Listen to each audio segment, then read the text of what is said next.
go head-to-head in a best-of-3 to kick us off in this series. Let's get this rolling.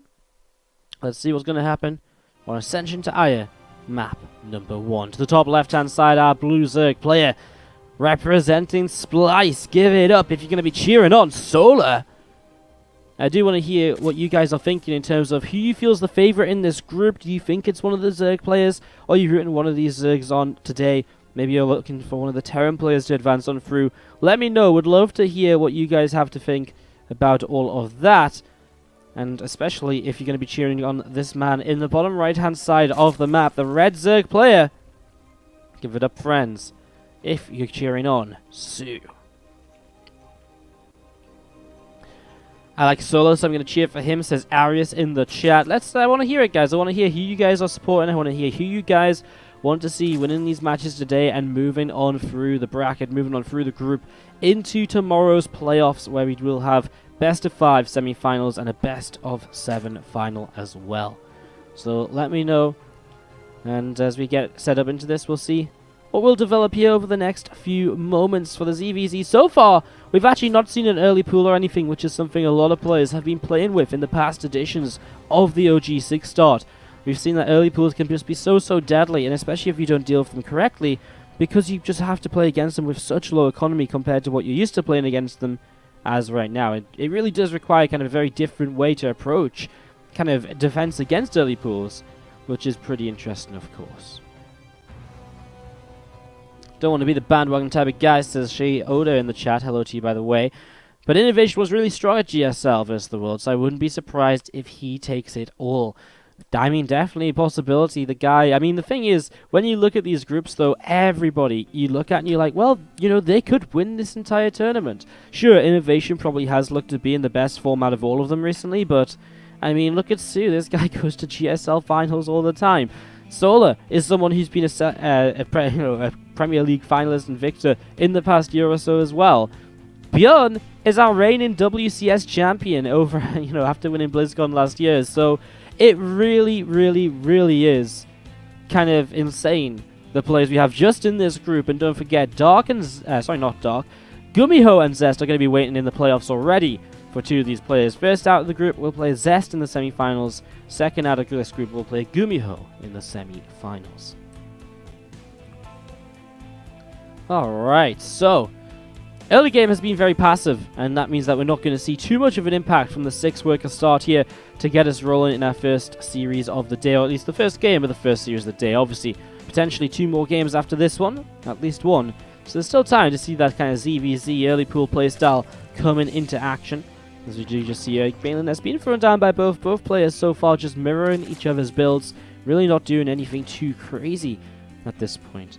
And you got to remember that the timings and some of the builds will be a bit different here. And so, it's something that we've seen a lot of in past tournaments as well, where certain players are not quite as on top of these kind of playstyles as maybe they should be, as they have been in the past.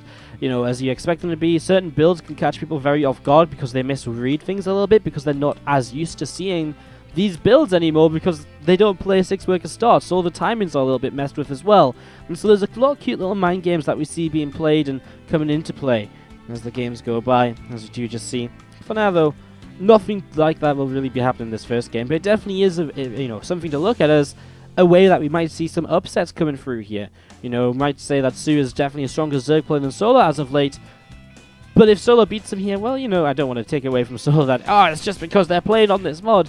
But, it's definitely something that's going to come into play, and it does, favor some players who are a bit more creative and innovative versus some players that say, like Innovation, who's just so good at doing that one build he's practiced so often, and which he's just brilliant at executing. So, yeah, a couple of people say Innovation might be the favorite for this one, but I don't feel playing on a different mod or anything is something that appeals to Innovation's playstyle and just who he is in general as a player. As we are on 2 bases apiece here still, the layers will start up from both players, so pretty much both of them still mirroring each other. This 4 gas has been taken by soO though, and soO will just sit on 3 for a little bit longer before taking the 4th, so you will pop that down. And still a couple of lings just scouting on in here from soO before these few lings of soO will chase that one down. So both players just getting their scouts off here. soO got in to see the lair previously, soO getting in to see the lair just about now. So both players picking up early information, which can be very useful to them, as the Spire will drop on down next to this main base mineral line from soO and soO. It's just a few seconds ahead on that. Nothing too major. I'd say just in general, actually, soO's build is a little bit further ahead. He's a little bit further ahead on a couple of drones here. That spy is a few seconds ahead as well. And he's just got that tiny bit extra gas in the bank as well. So, interesting. And again, just a few seconds on that third hatchery too. Nothing that should really be game ending. It's just very slight advantages he can work with, as we're going to be, again, just waiting a little bit longer to get in towards this Mutila's play from the get-go.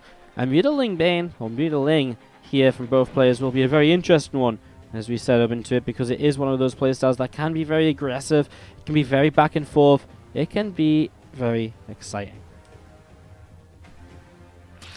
You can see that Bane of soO moving forwards, and the Lings thinking about what's going to happen. These couple of Lings of soO going to chase down a Bane. They do get that pickup right there. Meanwhile, soO is on the left hand side of the map, and he is going to be turned away himself from being able to do too much damage. So both players deflecting each other so far, and both of them will get away with the third hatchery. Interestingly enough, they're taking in different locations. soO down to the low ground, soO will hold the high ground instead. For Mutiling Bane, I actually kind of prefer solos, because it feels as though this setup, it's very easy for the Mutas to go from here to here, or from here to there. Whereas if the Mutas attack the third base here, realistically they can only then head in towards the natural. So I kind of like soO's position of the third base just a little bit more, because it denies the kind of Mutas a bit more kind of choice and mobility. But at the same time, it's it's again one of those things that we might not even see coming into play overall. soO does go for the Carapace upgrade here. And I mean, that's interesting that soO does not. He does go for it now. It's 30 seconds behind though, and it will open that timing window where maybe soO can find himself in an engagement with an upgrade versus no upgrade that could definitely make a bit of a difference in the game. So we'll see if that comes into play, as those Mutas are going to head down towards the south side. A couple of Overlords still just spreading themselves out. He actually retreating there, of course. I mean, they don't want to be out on the map if soO already has the map control of those Mutas. Unit count showing us that soO is just that single Mutalisk ahead right now. Small advantages for soO here, that kind of like we've been saying all day long already, or all game long already. Not really been much of a cast so far today, but all game long we've been saying, well, soO's just a few seconds ahead on this, and on that, and on this, and on that. And that really might just give him the advantages. It's not going to be, again, game ending, because if soO is just 1 meter or 2 meters behind, he can just play the defensive style, where he just makes sure he's always fighting with his queens or so, to give him a little bit of a leg up, and to help in hand in the engagements. It's still not great to see soO just a couple of meters ahead, because it does mean that for soO, he does have to sit back, which obviously takes away a lot of opportunities as to potential damage that could be done, and it gives soO the chance to just look for those openings, to dive in, kill a couple of units or whatever else, and to work from there. The Lings here to the side getting picked off as well, as the Mutaflock's meeting up in the center of the map. soO's getting ready to fight, because he does have that +1 flyer Carapace about to finish, and if he can fight with that +1 flyer Carapace over none of his opponent, well, it could make quite the difference in the game. So soO's setting up, but actually backing away a little bit. Now it's finished up. He does start +1 flyer attacks. soO has 20 seconds to go for that flyer Carapace, but it doesn't look as though soO's too eager to take a fight here, so he's just hanging back for now. Looks as though soO is going to get away with just that slightly later upgrade that we were talking about before. So it's still 22 to 20 Mutalists with 4 on the way versus 3. It's still just going to be extra Mutas here for soO. As we have these Mutas coming over to the left-hand side, a Baneling gets popped off as well. Some Mutas coming in from soO are going to come forwards. Ooh, they get a little bit separated, allowing soO to turn around and get a first little volley off there. That's a nice little kind of initial startup to this, but there is that Queen, and that can change a lot of this, as now soO coming forwards looking for a fight, and he is going to force soO to turn around. Meanwhile, the run by of soO going in towards the natural expansion. soO just has 1 Ling across the map, so these Lings are going to start harassing it. It looks as though soO doesn't have enough on the ground to help himself out here. soO just running riot in the bases, and now the Mutas are going to come in and do damage by picking off the 4th base, while soO pulls his Mutas back to deal with these Zerglings, and soO is starting to pick up some momentum. A Queen will go down over here, and now soO losing Overlords as well. He's very close to being supply blocked. The only reason he isn't is because he's lost so many workers already, down to 44 drones against 58. soO will take the fight, but soO's happy to turn around and fight this as well. A few Zerglings will come underneath to just try and soak up a little bit of that Mutalist splash damage. It's actually a very useful technique, which goes a long way to minimize some of the damage on the Mutas. As you can see here, soO, he had a couple extra Mutas, he had some Lings underneath, and it all adds up to his favor as he takes game number 1 of this best of 3 just like that. soO, looking, soO was bullied into a position where he was just a little bit too far behind last game, so he just took a bit of a gamble and tried to win the Mutalist fight some way, somehow, but it did not work out, and that was GG from him right there. Let's see if he can bounce back in game 2 as we are on Odyssey. Maybe a map where we don't see Mutas so often, Let's see what this man up here will do. Top left-hand side, our blue Zerg player from Splice. It's soO.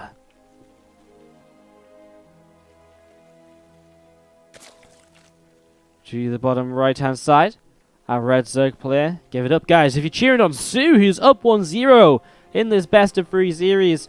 Looking to see what's going to happen as we enter Game 2. Again, so many great games coming your way this evening. 5 best-of-3s between some of the very best players in the entire world here in StarCraft 2. soO versus soO, followed by Innovation versus Beyond. Then a best-of-3 winners match between the winner of the 2 series, the losers match, which will eliminate our first player of the evening, and a decider match to see who will be the second player to advance through into the playoffs from Group B here today. If you missed yesterday's action, I highly advise you go check out the VOD. It will be going up on our YouTube channel as well in the next few days, youtube.com/WardiTV. Subscribe over there for what will soon be, once again, regular daily VOD uploads. We've been a little bit slow, a little bit behind on them. We will be catching up, and we will be getting all of that going again here in the next few days.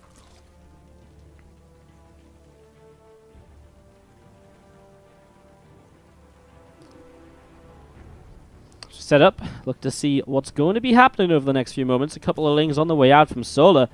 Hatchery on the way down from soO as well. A few drones also coming through right here. And soO just going to go hatch gas pool. Now soO, I got a bit carried away talking about other bits and pieces. He finished up this pool already, so it's an early pool from him. And these early pools is what we were sort of talking about. They are so difficult to defend with this sort of hatch gas pool play on this sort of level of economy, because compared to Legacy of the Void with 12 worker starts, an early pool just hits so much earlier than your own pool finishes in this kind of sort of 6 worker start now. So it gives soO a lot of opportunity to do damage, and it's very difficult to defend this sort of hatchery first play against a pool like this. So let's see what soO can do. He saw this coming a while ago with his overlords. I mean, what can he really do about it? He will leave his hatchery building. I don't like the drone pool, really. This is something that was developed in Legacy of the Void, because what it does is it buys you some time to get your, to really kind of get your units out, to get some Zerglings out as well. Hold that forward. He's actually doing a very good job with this. Well, I guess he drops down to 11 workers, so it's okay.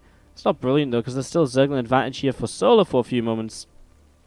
It's tough because in Legacy of the Void 12 worker starts, a drone pull like this will buy you time for like 10 seconds or so until lings pop. In this 6 worker start, you've got to buy way more time than just 10 seconds or so, just because of the difference in timings it takes to get set up here. And as you can see, soO was able to just even come into the mineral line and kill some more workers. So soO, again, this is really weird, because this is just one of these builds that has changed so much in terms of how you respond to it since Heart of the Swarm, and we see it all the time. People do not really remember how they used to deal with this almost in the OG 6-star events, because it was something that was very it was very kind of potent in the kind of first season. Denver against Raynor in the finals of our first season of OG 6-star was heavily reliant on early pool plays from both players, and it felt as though the majority of the time the early pool seemed to kind of win out, because they, again, the defender just didn't really remember or know or have practice in holding these sort of attacks in recent times. So it's kind of crazy, as we are going to be seeing soO set up with a bit of a counterattack, though. It's not all over just yet. He did maintain his hatchery, and that's something soO is only just now building up in towards. And other than that, well, actually, soO has retaken a worker lead. So overall, soO's actually not done too bad a job of all of this. Actually, I am somewhat surprised. This queen kill is kind of nice. But yeah, I'm somewhat surprised that soO is so far behind in workers. And losing a queen right now will only slow him down a little bit further here. So actually, all said and done, soO comes out of this in a pretty reasonable position. I actually didn't think, I don't know, like, for me, this initial defense, like, going down to 8 workers wasn't great from soO, but it worked out for him, and I don't really know what went wrong for soO right there, because it did feel as though he did a lot. Obviously, soO had to save up and build a hatchery still, and maybe that's one of the things, because soO pulls the drones down. Back in the day, you would almost always just let your hatchery finish, but then you would let it die, so that the Zerglings would continue to attack the hatchery, rather than chasing the drones in the main base. But soO took a much different approach, again, very likable to the one that we see in kind of current Legacy of the Void meta, which is to pull the drones down. So he gives up workers to maintain the hatchery, and I guess if you lose 6 workers, then all of a sudden that's the 300 minerals, which you maintain by not having to rebuild a hatch. So yeah, I guess it's interesting. That's what I mean, like, so much changes here when you just change the starting number of workers. A lot to kind of theorize about, and a lot to kind of discuss as well. So interesting stuff as we're going to be seeing. drones on the way out. And an Evo Chamber coming down. And a Rotoran as well here from soO. So, I mean, we have seen both players basically opening gasless. soO kind of forced into a gasless opening. soO by choice. And so we will see. Well, I mean, soO wasn't forced into gasless opening, but he did cancel his gas when he saw the Zerglings. And he chose to go gasless, which is kind of the right decision, because you don't really want to invest into Ling speed when you're basically completely reliant on holding the upcoming attack to stay in the game. So because of that, we will see soO bypassing the Ling speed, going straight into the Rotoran in the lair, looking to just play straight into Roach upgrades and Roaches in general. Now, soO, on the other side of things, is already throwing down the Rotoran Evo Chamber, but he has started Ling speed. And that's something which could catch soO a bit off guard. And in fact, in general, it could be an aggressive option for soO, which he uses to just end this game in the next couple of minutes, where if he goes with a lot of these Zerglings, he could do a lot of damage before soO is ready with enough Roaches to defend against Lings. And again, because you're not expecting soO to go for Ling speed himself, because he opened with an early pool with no gas, then you are maybe going to be playing a little bit greedier than you should be, and that might be therefore mean that you're not ready to deal with those Lings, hence soO can get some damage done. Let's see what he does here, as those Lings just massing up in the natural. Carapace upgrade as well obviously suggests that he wants to continue playing Lings, and even if he does make some Roaches, then if you can go for a big Ling Roach attack, it's also a very viable way to end this game in the near future. No less still from soO, so the kind of idea of continuing to tech up in this game is not really there for him just yet, as those Lings are going to sneak away over to the right-hand side. Overseer pushed away here by this Queen. Nice by soO. It was initially an Overlord, but morphs it into the Overseer to save it. And as soO's Ling speed's about to kick in, soO has absolutely no clue that there's so many Zerglings heading down the right-hand side of the map directly towards his third hatchery. He's going to run in here right now. He's going to get that surround. He is just going to be able to, well, get rid of this hatch. The Roaches are not in high enough number just yet, and the ones that are here are sat in the natural. So soO has to cancel his third base. And so we'll look at the front. You'll see some Roaches making Roaches of his own right now. Again, no less. So he does not have Roach speed as an option to him, as it does feel as though soO might just sit on this 38 worker count and continue to spam out units. soO, though, I mean, he's going to have +1 missiles. He'll have Roach speed very soon. He might try and go for a bit of an aggressive attack. And these Lings do have to be careful. Of course, one of the issues with the Lings is they're very good at counter-attacking, and so if you do start to try and move out across the map against them, you have to be ready to pull back a little bit just in case they do kind of go for that counter. It will still make it very hard to take this third hatchery if you're also trying to be aggressive at the same time. soO is still just... I like soO's position, but soO, still with a lot of Roaches, Morphin Ravagers, still hasn't made any more drones. I do feel as though soO's getting to this point where he is looking to build up into this fight, and it looks as though soO's not identifying this. Look at the greed. +2 missiles, +1 carapace, and drones all at the same time. None of this is going to help soO to defend the upcoming attack, and so soO's supply advantage in army has just risen from 5 to 10, from 10 to 20, and that's where it sits right now. There's more Lings on the way up, and well, soO, if he's out on the map as well and these Lings get us around, that can also just be so deadly. If soO comes in and hits a few corrosive battles on surrounded Roaches, that's instantly a few kills he just gets right from the get-go. And that can be so annoying as well, as we see, well, soO, what does he wait for here? I'm not too sure. As this Overseer comes towards the third, he sees a lack of drones on the third base. And that's something he's got to keep in mind, because that means he's not quite, you know, really got too many drones. But I guess if you've seen a few, is still sort of the similar sort of point he's at as well. Well, here we go. The attack's going to come across, and let's see how soO is going to be able to respond.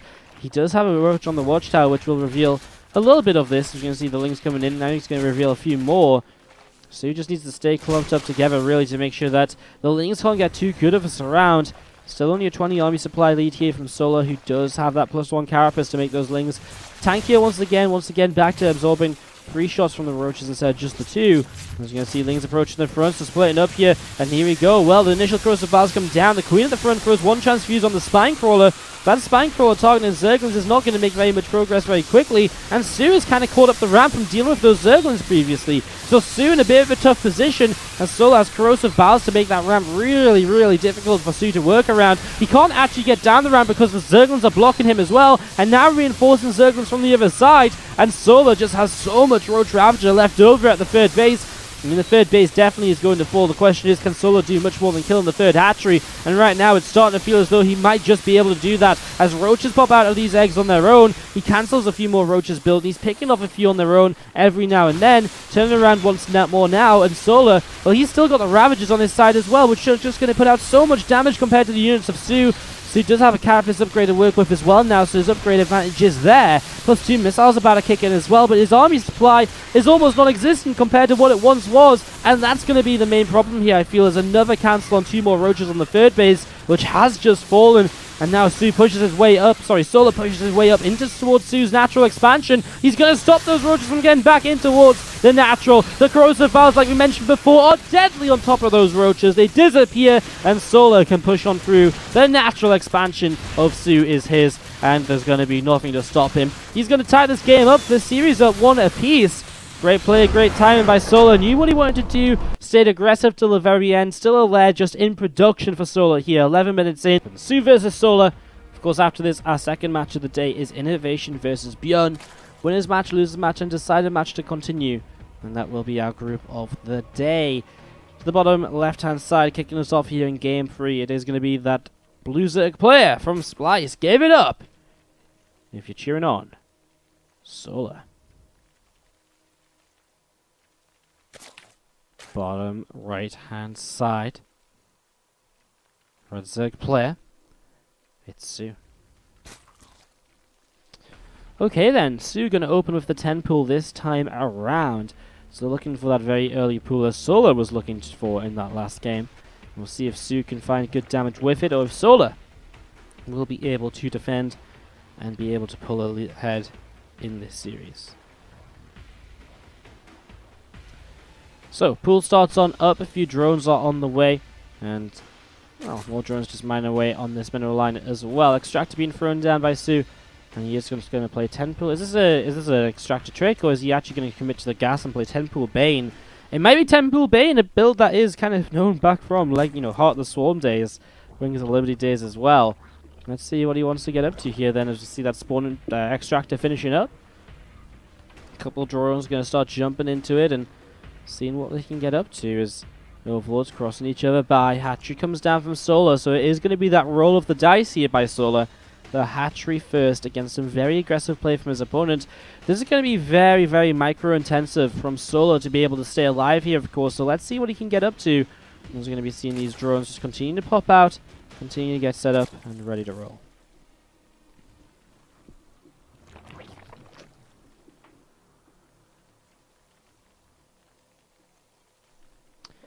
So, hatch pool, no gas. I mean, the hatch pool is good because at least you're going to get Zerglings ASAP rather than delaying it a little bit longer because of the gas coming down. As we just see the Lings coming over to the left-hand side. Again, a couple of overlords out on the map right now from both players. The thing is, solar is only just now about to realize what is going on here. He's just about to see the lack of creep spread and the realization that there is no hatchery here and that he's going to have to defend against very early Lings very early in this game. Without gas, it's going to be difficult because he can't even put up a defensive Baneling nest. First 2 Banes plus 3 Banelings of soO now coming down on this ramp as we will see a few Lings going up into the main base. Let's see what's going to happen. Drone of solar moving around here. These Lings chasing and doing a little bit of damage. You're going to see a drone pulling off the mineral line and again a little bit more damage done here. Tries to grab that drone but just doesn't quite manage to. And now coming back over to the other side again as Banes are going to start rolling forwards. What do they want to connect on though? That's actually an important question because it's kind of difficult and sometimes drones aren't always the answer. Those Zerglings may very well be, and that's a nice connection right there as soO takes down a whole chunk of stuff. Spinecrawler on the way up though. They might get a chance to finish here. Now a little bit better control from the Lings of solar, who is going to be trying to focus down those Banes. Oh, they used themselves on the Queen? I'm not sure about that. We're going to see the Queen will go down, sure, but there's drones pulling in. soO is still 5 workers behind. A hatchery down as well. He still has to do damage with solar. With a Queen up still on the natural as well. It feels as though he's starting to really stabilize against this. Drones will pull in to help fight these Lings, and their numbers are decreasing. Quite rapidly, in fact, as the Queen comes in, he'll snipe down 2 more of them. And soO really is running out of options right now. He really, really is, because initially this seemed to be going okay, but now he used those 2 Banelings here, and I really think when you are aggressive with this build, it is so clutch, and it's so important to use everything you have on to your side. I remember a game in Pro League by Rogue who was so far ahead with this build, and then he exploded 2 Banelings on a hatchery. And it was kind of similar to this right now, where the 2 Banes exploded on the Queen just didn't do anything, and that's enough to actually swing things into your opponent's favor, because that's how kind of close a defense this build usually requires. So it's kind of crazy, but soO is looking great now. Hatchery up, he's continuing to get more and more units out with that 2-base production kicking in. And soO is not going to find a way to end this game, I don't think. This Bane and these Lings are going to run on forward, so he might find a way to end the game. But not in his favor. We're going to see these 2 Queens pushing forwards. They just have to target that 1 Baneling, and it will make his entire life so much more easy. He will lose. No, he splits away at the last second. That was soO's last chance, last opportunity to get damage done. And that's going to be GG. soO takes the series, and he will advance to the winners match here today.